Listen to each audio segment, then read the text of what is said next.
Fun fact, did you know that growing little black hairs out the top of your nose is normal? They're called sebaceous filaments or little hairs. Hi, I'm Angel, by the way. Welcome to Putting on a Better Face. Let's see if we can do it. I recently discovered that I was having some new little black hairs. I can't quite grab any today. On the top of my nose, where I used to think I had little blackheads. So I thought I would look it up on the interwebs. Sure enough, turns out they're commonly mistaken for blackheads, but they're actually little sebaceous filaments. And I guess it's normal as we age to have them become more obvious or darker looking because the skin sags. In case you were wanting something to look forward to, there you go. You're welcome. I'm getting a late start. I've been struggling with some health issues, which seems to be a common theme in my life, and happy that I'm feeling a little better than I was yesterday. I think I didn't put on a better face yesterday, which happens now and then. I just took the day to myself, but I'm getting ready to try to go out and be human with some other humans. I can't see too good. I've had some nerve flaring up. I have autoimmune issues, by the way, which a lot of people do, and particularly women. Increasing numbers of us, in fact. I'm going to be making a video about that in the near future. So I won't go on about it, but I mention it because it's related to my paying attention to what's going on in my body and not putting on a better face yesterday. I did just write about autoimmunity yesterday and today, so perhaps that's the topic of conversation on my mind.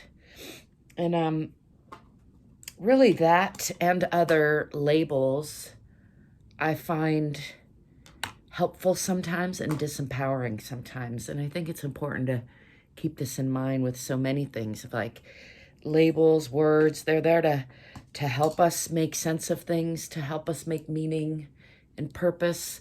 But sometimes they end up like getting in the way of that and disrupting our sense of meaning and purpose, for better and worse.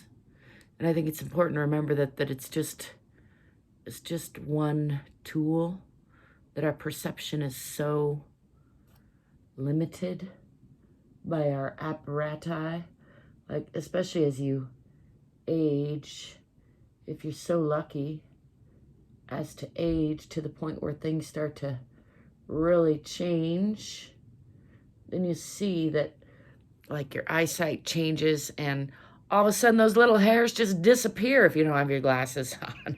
There's a whole bunch of stuff that is there that we only see when we have the correct lens or the correct magnification, or maybe correct isn't the right word, but corresponding, compatible.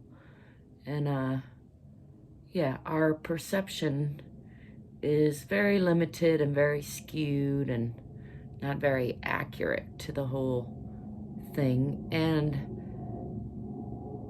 perhaps that's why it will change a lot through time.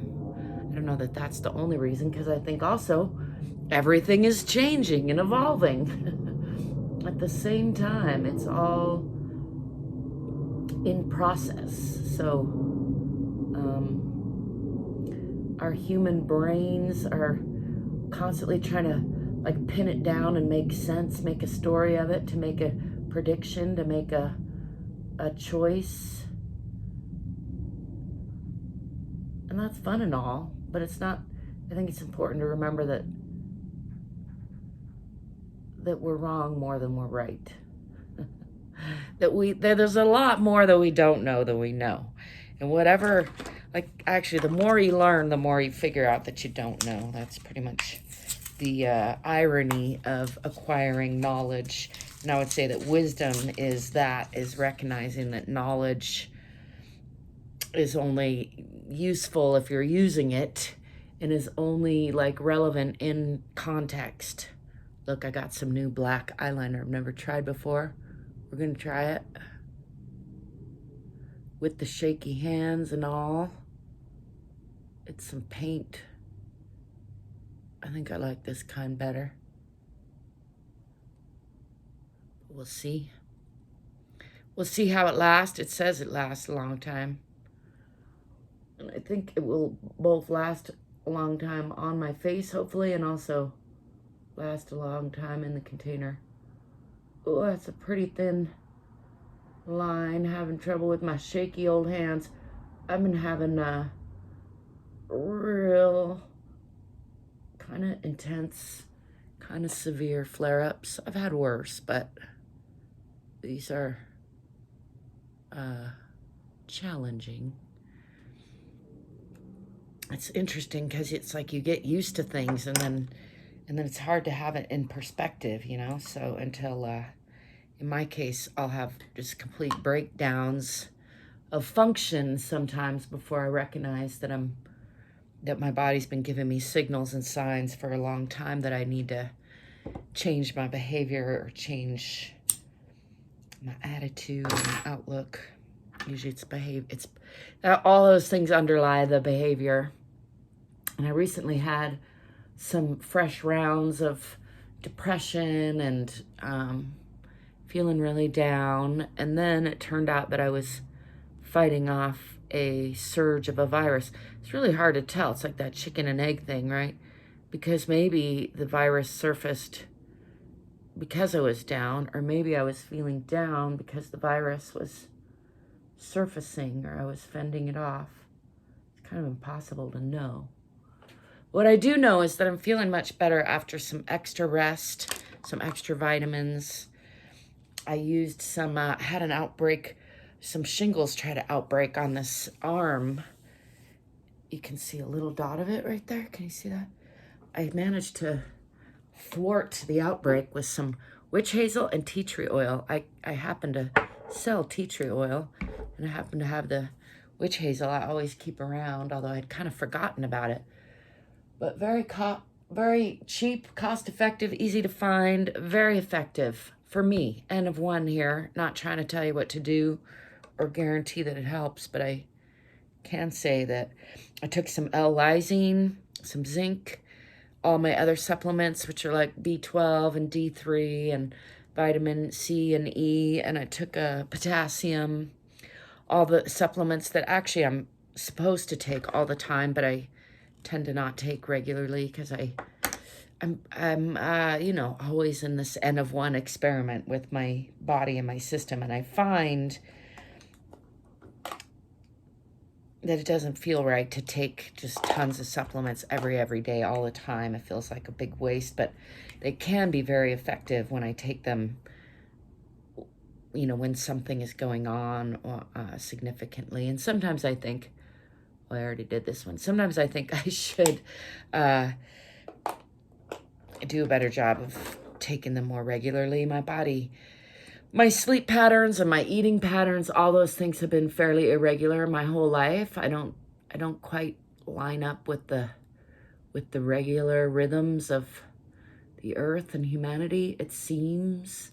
I don't know if that's, I suspect it's microbiome related because so many things do come down to that. Could be yeast related. I've kind of made a correlation there, but it's vague and unscientific. But I'd love to know if any of what I'm rambling about rings any bells with you, because the longer I live and the more I study and try to care for myself and manage my own wellness, the more I learn that I don't know, and the more I become convinced that a lot more could be known if we shared more, and if there was, I wish there was a database that like actually cared and let all the N of 1s, maybe cared isn't the right word, but where we N of ones could add data and start to see patterns that emerge. Somebody should do that, I say to myself. And perhaps I will. I'm the kind of person that likes to do things and stuff. I did that backwards. This one's supposed to go under that one. Oh well. We'll try it this way today. It's all a work in progress, right? I think I do like that black. I think I need to be careful to let it dry correctly, and we'll see how well it lasts.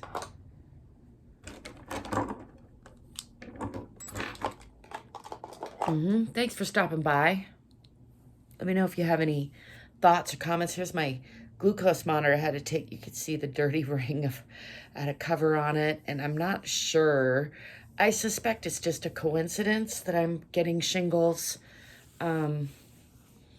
outbreaks at the same time. This is the second one I've had, maybe actually third time that I've felt the nerve pain of it. The last time didn't manifest in a rash at all.